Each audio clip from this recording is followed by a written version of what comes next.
दिन भर की थकान के बाद भी पढ़ाई करना चाहते हो लेकिन टाइम मैनेज नहीं कर पा रहे, नींद और आलस है जो वो बीच में आ जाता है, तो मैं आपको आज की इस वीडियो में बताऊंगी ऐसा नाइट स्टडी टाइम टेबल जो दिन की पढ़ाई से भी ज्यादा प्रोडक्टिव होने वाला है। ठीक है, तो नमस्कार दोस्तों, स्वागत है आपका अपने YouTube चैनल एसएससी लवर पर। सो फ्रेंड, कैसे हो आप? Hope you are doing well.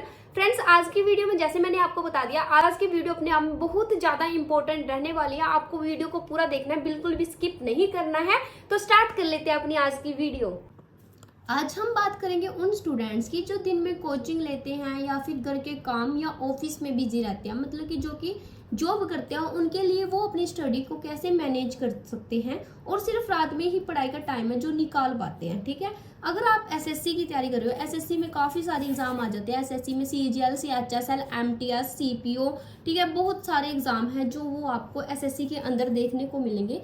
उसके अलावा चंडीगढ़ पुलिस का हो गया, रेलवे का हो गया। अगर आप इन एग्जाम की तैयारी कर रहे हो तो ये नाइट टाइम टेबल आपके लिए गेम चेंजर साबित हो सकता है। चलिए शुरू करते हैं स्टेप बाय स्टेप। सबसे पहले भाई आपको एक बात अपने दिमाग से निकाल देनी है कि आप ये सोचते हैं हम कि नाइट स्टडी का मतलब होता है रात भर जागना, देर रात तक जागना। नाइट स्टडी का मतलब सिर्फ देर रात तक जागना नहीं होता, उसका मतलब है कम समय में ज्यादा इफेक्टिव स्टडी करना, इफेक्टिव पढ़ाई करना, कम टाइम लेना है आपको। ठीक है, पढ़ाई क्या करनी है? पढ़ाई ज्यादा करनी है, इफेक्टिव स्टडी करनी है आपको। ठीक है, रात की पढ़ाई शुरू करने से पहले सबसे पहले आपको क्या करना है, स्टेप 1 में आपको बता देती हूँ। स्टेप में बताती हूँ मैं। स्टेप 1 में आपको क्या करना है भाई, सबसे पहले रात को पढ़ाई शुरू करने से पहले जैसे ही आप ऑफिस से आ जाते हो, उसके बाद आपको क्या करना है भाई, 1 घंटे की आपको नींद लेनी है। 25 से 30 मिनट की आप नींद ले सकते हो। ऐसे कर सकते हो आप 7 से 8 बजे के बीच आप पढ़ गए, सो गए। ठीक है, उसके बाद उससे आपका ना दिमाग है जो वो फ्रेश हो जाएगा। ठीक है, स्टेप 1 ही हो गया। अब बात कर लेते हैं स्टेप 2 की। स्टेप 2 क्या होने वाला है, रात को खाना हैवी नहीं खाना है। ठीक है, रात को ज्यादा हैवी खाना नहीं खाना चाहिए। इससे क्या होगा भी, आपको बहुत ज्यादा नींद आएगी। हल्का खाना खाओ ताकि बॉडी आपकी एक्टिव रहे। ठीक है, क्या बॉडी एक्टिव रहेगी आपको हल्का खाना अगर आप खाओगे। ठीक है, स्टेप 3 क्या हो जाता है, स्टेप 3 में आपको क्या करना है, जैसे ही आपने पढ़ाई शुरू की, ठीक है, पहले आपको क्या करना है, 1 घंटे का, जैसे ही आप ऑफिस से आते हो, जहां पे भी आप जॉब करते हो, 1 घंटे की आपको नींद ले लेनी है। जैसे कि आप 7 से 8 बजे तक लेट गए थोड़ा सा। ठीक है, थर्ड स्टेप आपको क्या करना है, जो कि सबसे ज्यादा इंपॉर्टेंट हो जाता है, स्टडी इन्वायरमेंट बनाओ। ठीक है, पढ़ने का इन्वायरमेंट बनाओ, मोबाइल को साइलेंट कर दो। एक ना मोबाइल में ऑप्शन आता है डीएनडी मोड का। ठीक है, इस तरह का ऑप्शन होता है, वो ऊपर से उसको ऑन कर लो। इससे क्या इसको ना ऑन कर दो। इससे क्या होगा भाई, आपको इससे ये फायदा होगा आपको कि जैसे आपका कोई भी नोटिफिकेशन आएगा, कॉल आएगी, वो आपको शो नहीं होगी। कई बार ना ऐसे होता है कि हमें जैसे कोई मैसेज आया, कोई भी हमें कॉल आई, हम तब ही उसे उठा लेते हैं। ठीक है, जिससे हमारा पढ़ाई का लिंक है वो टूट जाता है। इसलिए आपको डीएनडी मोड पे लगाकर हमेशा स्टडी करनी है। ठीक है, बात और एक तो फर्स्ट तो आपको क्या करना है, स्टडी इन्वायरमेंट बनाना है, मोबाइल को साइलेंट रखना है या फिर डीएनडी मोड पर रखकर आप पढ़ाई कर सकते हो। आपको ना चेयर पर बैठना है, टेबल और चेयर पर बैठना है। ठीक है, टेबल और चेयर ले लेना पढ़ने के लिए, टेबल चेयर पर बैठना है भाई। आपको बिस्तर पर नहीं बैठकर पढ़ना। अगर आप बिस्तर पर बैठकर पढ़ोगे तो आपको ये होगा कि बस अब थोड़ी देर लेट जाए। ठीक है, ऐसे आपको बिल्कुल भी नहीं करना है। अब मैं बता देती हूँ नाइट स्टडी टाइम टेबल कैसे करना है। ठीक है, नाइट स्टडी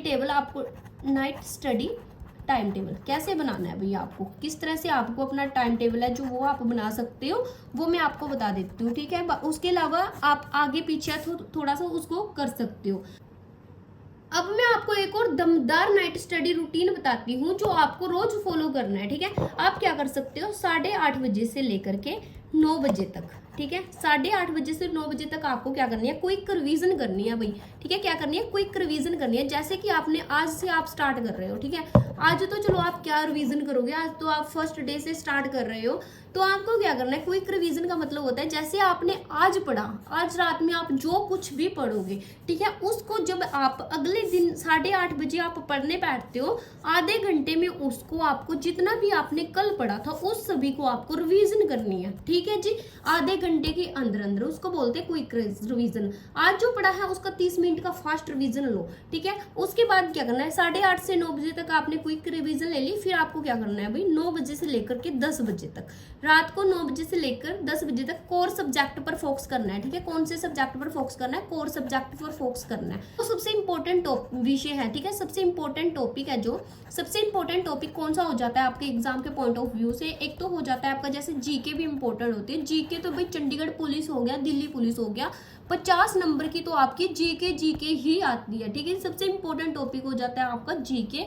रीजनिंग भी आपका इंपॉर्टेंट टॉपिक है। रीजनिंग का वेटेज भी ज्यादा रहता है। रीजनिंग का वेटेज है, चंडीगढ़ पुलिस में 35 क्वेश्चन आते हैं और दिल्ली पुलिस में इसके 25 क्वेश्चन आते हैं। ये भी आपका इंपॉर्टेंट टॉपिक हो गया। उसके बाद आ जाता है मैथ के आपकी दिल्ली पुलिस में भी और चंडीगढ़ पुलिस में 15 ही क्वेश्चन आते हैं। ठीक है, सबसे पहले आपको जीके करनी है, रीजनिंग करनी है, मैथ करनी है। ठीक है जी, उसके बाद आपको क्या करना है भाई, इनमें से आपको एक सब्जेक्ट चुनना है। जरूरी नहीं है कि आपको जीके पहले करनी है या फिर रीजनिंग करनी है, मैथ करनी है। ये आपकी अपनी पर्सनली चॉइस है। जो आप पहले करना चाहते हो उसको करो। ठीक है, जो आपको चुनना है उसको आप चुनो। इन तीनों सब्जेक्ट में से एक को आपको चुनना है। ठीक है, मान लो आप मैथ करते हो सबसे पहले। ठीक है, मैथ कर लेते हो। मैथ से क्या होता है, मैथ को करने से आपका माइंड एक्टिव हो जाता है। ठीक है जी, क्या हो जाता है, आपका माइंड एक्टिव हो जाता है। मैथ में आपको क्या करना है, पहले तो आपने कंसेप्ट क्लियर कर लिया अपने। ठीक है, कोई भी टीचर की जो वीडियो है उसको देख लिया, प्लस क्या करना है, 10 क्वेश्चन प्रैक्टिस करनी है।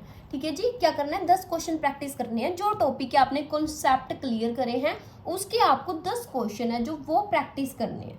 ठीक है, और उसके बाद क्या करना है आपको, उसके बाद आप जैसे आपका 9 से 10 हो गया, अब आपको 1 घंटा आपने मैथ कर लिया। फिर क्या करना है, 10 बजे से 10:15 तक आपको क्या करना है, 10 बजे से लेकर के 10:15 तक आपको क्या करना है, आप एक रेस्ट ब्रेक ले सकते हो। जैसे कि आपने चाय वगैरह पी ली, टी ब्रेक ले लिया आपने बीच में। ठीक है जी, 10 बजे से 10:15 बजे तक थोड़ा चाय पियो, पानी पियो, 5 मिनट टहल लो। ठीक है, रिफ्रेश हो जाओ। अब आपको क्या करना है, 10:15 से लेकर के 11:15 तक, 10:15 से लेकर के 11:15 तक आपको क्या करना है, प्रीवियस ईयर या मॉक टेस्ट प्रैक्टिस करनी है। ठीक है, क्या करना है, प्रीवियस ईयर क्वेश्चन करने हैं या फिर मॉक को प्रैक्टिस करना है। मॉक टेस्ट कोई भी होता है उसको प्रैक्टिस कर लो आप। ठीक है, जैसे कि ना आप जीके जीएस का प्रैक्टिस सेट ले लो, कोई मॉक टेस्ट ले लो, वहां से आपको जैसे देख लेना कि यहाँ से कौन कौन से क्वेश्चन आए हुए हैं उसको आप याद कर लो।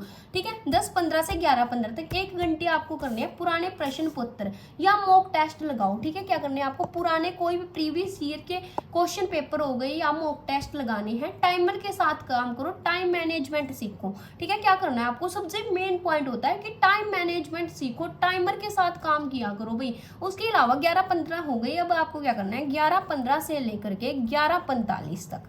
ठीक है, क्या करना है, 11:15 से लेकर के 11:45 तक आपको शॉर्ट्स नोट बनाने हैं। क्या करने हैं, शॉर्ट्स नोट्स बनाने हैं आपको। आज जो पढ़ा है उसके नोट्स बनाओ। जैसे कि आपने आज पढ़ा है, सिद्धू घाटी सभ्यता पढ़ लिया, उसमें आपको देखना है कि कौन कौन से इंपॉर्टेंट पॉइंट है, कि जैसे कि कालीबंगा से क्या मिला है, लोथल से क्या मिला है। ठीक है, इस तरह के जो इंपॉर्टेंट पॉइंट है जो आपको लगा कि इसमें मुझे एक बार में याद नहीं हुए, उसको आपको शॉर्ट्स नोट बनाते हुए चलना है। ठीक है, ये नोट्स क्या है, ये नोट्स आपके रिवीजन में काम आएंगे। ठीक है, अगर आप बुक से कर रहे हो ना, बुक्स को हाईलाइट कर लो, कि जो इंपॉर्टेंट पॉइंट है उसको हाईलाइट करते चलो, ताकि जब आप रिवीजन करोगे ना तो उसमें आपका ये काम आएगा।